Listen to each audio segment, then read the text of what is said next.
Jadi di tempat saya di Kalimantan Selatan dalam beberapa hari terakhir ini tuh sering banget diguyur hujan. Kira-kira di tempat Anda sama apa beda juga? Dan bahkan ya sahabat tani harusnya gitu kan saya tuh syuting di lahan. Cuman karena hujan aja terus jadi terpaksa kita tuh syutingnya di dalam ruangan aja ya sahabat tani. Dan ketika hujan sering mengguyur terutama pada tanah dan juga tanaman, maka tahu nggak Anda bahwa ada 7 kemungkinan yang bakal terjadi pada tanah dan juga tanaman. Dan apa aja sih semua itu? Maka mari pastikan tonton sampai habis. Insya Allah bermanfaat. Maka mari kita intro terlebih dahulu. BEM.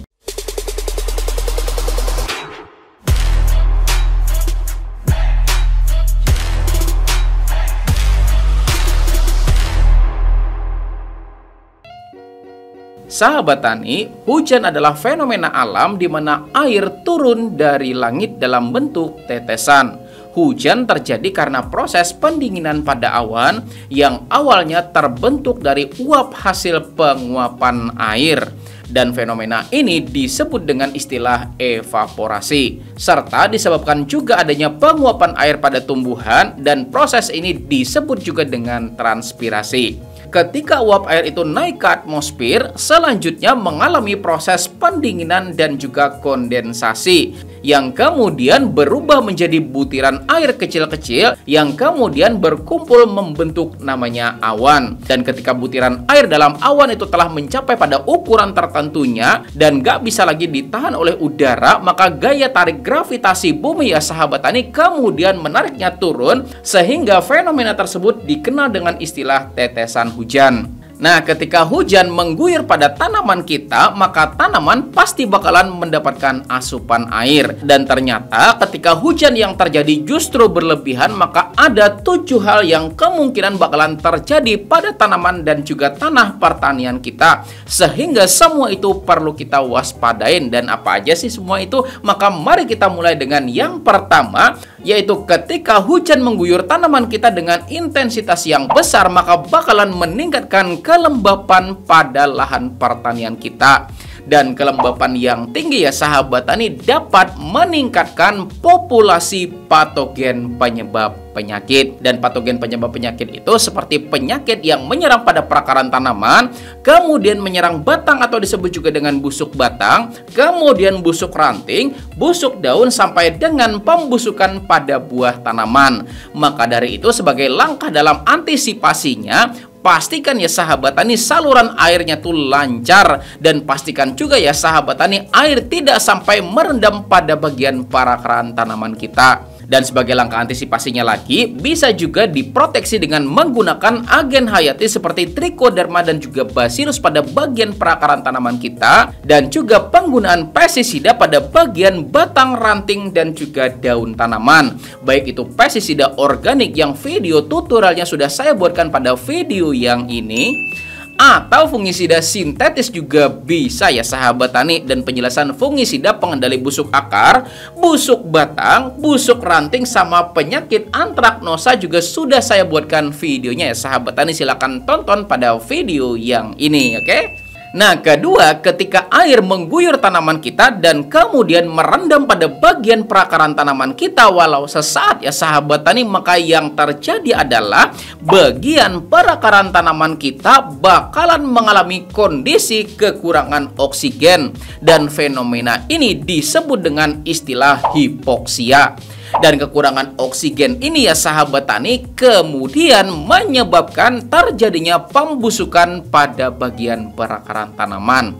Maka solusinya ya sahabat tani, kalau terjadi kelayuan maka bisa kita tambahkan hidrogen peroksida sebagai langkah kurasi atau pemulihannya. Dan untuk dosis maka silakan gunakan antara 5 ml per liter airnya yang kemudian dikocorkan pada bagian perakaran tanaman kita. Dan buat yang bertanya, boleh gak misalnya dicampur bercampur dengan fungisida itu boleh ya sahabat tani, nggak jadi masalah. Dan lakukan pengocoran itu antara interval 3-4 hari sekali sampai tanaman kita menunjukkan kondisi pemulihan. Nah, yang ketiga, ketika air sering mengguyur tanaman kita, maka bisa membuat tanaman kita menjadi overdosis nitrogen. Nah, jadi beberapa waktu yang lalu ya sahabat tani, saya menangani tanaman petani saya gitu kan, dan permasalahannya adalah overdosis nitrogen ya sahabat tani. Jadi waktu itu sering banget terjadi ketidaknormalan hujan ya sahabat tani, bahkan mungkin tiap hari hujan gitu kan. Dan kita tahu bahwa pada dasarnya hujan sudah membawa nitrogen bebas di udara yang ikut jatuh bersamaan dengan tetesan air hujan. Dan ternyata pupuk yang beliau berikan itu ternyata secara grade fertilizernya banyakkan kandungan nitrogen di dalamnya gitu kan. Dan tanpa dilakukan pengontrolan itu dipupuk aja terus, dan yang terjadi malah overdosis nitrogen ya sahabat tani.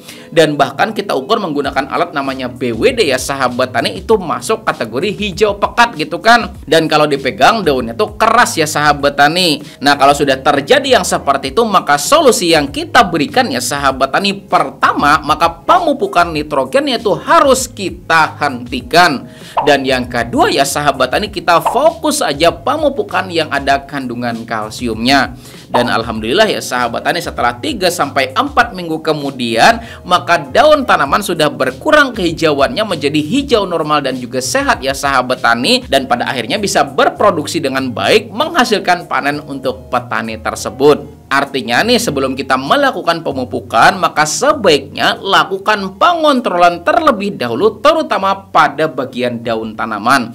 Kalau ternyata sudah cukup hijau, maka pemupukan nitrogen bisa kita lakukan pengurangan dan fokus saja pada unsur hara lainnya, oke? Lalu yang keempat, ketika hujan sering mengguyur lahan pertanian kita, maka dapat meningkatkan populasi gulma pengganggu tanaman di sekitar areal pertanaman kita. Dan bahkan bukan cuma di sekitaran tanaman kita aja gitu kan, di halaman rumah gitu kan, banyak juga rumput yang tumbuh ya nggak sahabat tani. Dan yang paling susahnya itu terjadi adalah rumputnya yang tumbuh itu justru yang berdaun sempit ya nggak sahabat tani. Nama umumnya belulang gitu kan. Kalau di tempat kami orang sini itu bilangnya guguntus gitu ya sahabat tani. Dan kalau misalnya Anda mau mengendalikan gulma jenis ini ya sahabat tani menggunakan herbisida sintetis gitu kan, maka saran saya pertama, pastikan ya sahabat tani dropletnya tidak sampai membleber kemana-mana, apalagi sampai mengenai tanaman kita. Dan penjelasan seputar droplet ini sudah saya bahas pada video yang ini, silahkan ditonton ya sahabat tani. Dan kedua, kalau Anda mau menggunakan herbisida sintetis ya sahabat tani buat mengendalikan belulang ini, maka bisa gunakan yang berbahan aktif amonium glufosinat. Dan pastikan penggunaan herbisidanya pada saat cuaca yang cerah. Oke. Nah, selanjutnya yang kelima, ketika hujan turun tidak menentu ya sahabat tani, maka juga bisa mengurangi efektivitas penyemprotan pupuk dan juga pestisida. Dan ini terjadi karena baru misalnya beberapa saat kita melakukan penyemprotan, tiba-tiba hujan ya sahabat tani, nyemprot lagi, hujan lagi gitu kan. Dan ada pertanyaan yang sering banget muncul di kolom komentar gitu kan, berapa sih waktu ideal pemupukan daun dan juga pestisida agar bisa diserap oleh tanaman kita sebelum terjadi yang namanya hujan?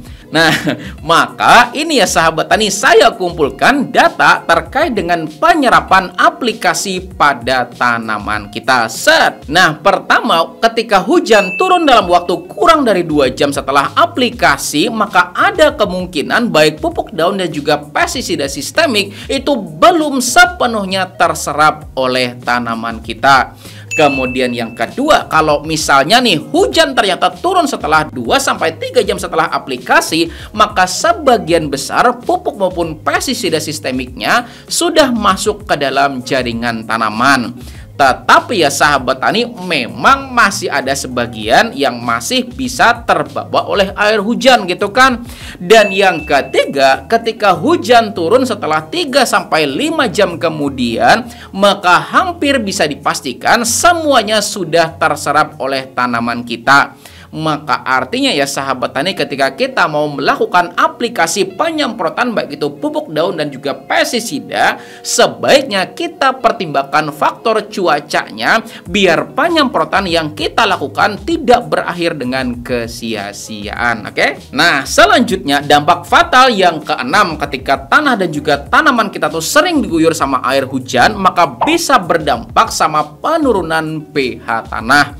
Dan ini bisa ditandai dengan tumbuhnya lumut ya sahabat tani pada bagian lubang mulsa dan juga pada sisi-sisi bedengan tanaman kita. Dan apa aja dampak pH rendah pada pertumbuhan tanaman kita tuh nggak perlu saya bahas di video ini ya sahabat tani. Tetapi efek negatif adanya lumut perlu teman-teman semuanya pahamin bersama. Itu pertama ya sahabat tani, lumut yang menutupi bagian perakaran tanaman bakalan membuat sinar matahari jadi nggak bisa tembus ya sahabat tani, benar? Dan itu berarti dapat meningkatkan resiko kelembapan berlebih pada bagian perakaran tanaman.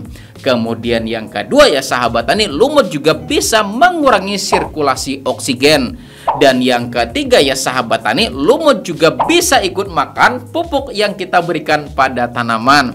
Maka kalau Anda ketemu lumut yang kayak gini ya sahabat tani, maka segeralah lakukan pengikisan lumutnya. Dan kemudian jangan dibuang di dekat tanaman kita ya sahabat tani, tetapi buang jauh-jauh dari areal pertanaman kita. Oke? Dan dampak terakhir itu yang ketujuh ya sahabat tani, ketika tanaman kita sering diguyur oleh hujan, maka bakalan berpotensi juga bikin roboh tanaman kita. Dan ini terjadi biasanya pada fase generatif karena bobot tanaman kita yang mengalami kelebihan. Maka solusinya ya sahabat tani, pastikan kita menambahkan ajir lalu ikat dengan kuat ya sahabat tani tanaman kita. Dan juga lakukan secara rutin ya sahabat tani pruning atau pemangkasan pada daun dan bagian-bagian yang tidak produktif. Nah, jadi itu tadi ya sahabat tani 7 hal fatal yang terjadi ketika tanah dan juga tanaman kita tuh sering diguyur sama air hujan. Mudah-mudahan videonya bermanfaat buat Anda semuanya. Silahkan buat Anda yang belum klik tombol jempolnya, silahkan klik dulu. Dan juga bagikan kepada teman-teman Anda biar manfaatnya jadi jauh lebih besar lagi. Oke? Terima kasih ya sahabat tani. Dan buat Anda yang mau lanjutkan tonton video-video bermanfaat di channel ini, saya punya 4 video di bagian sini, dan juga sini ya sahabat tani. Silahkan klik salah satunya. Terima kasih sudah nonton sampai habis di sini. Saya Reza Ansar, petani cerdas, pertanian maju jaya luar biasa. Saya akhiri ucapan wassalamualaikum warahmatullahi wabarakatuh.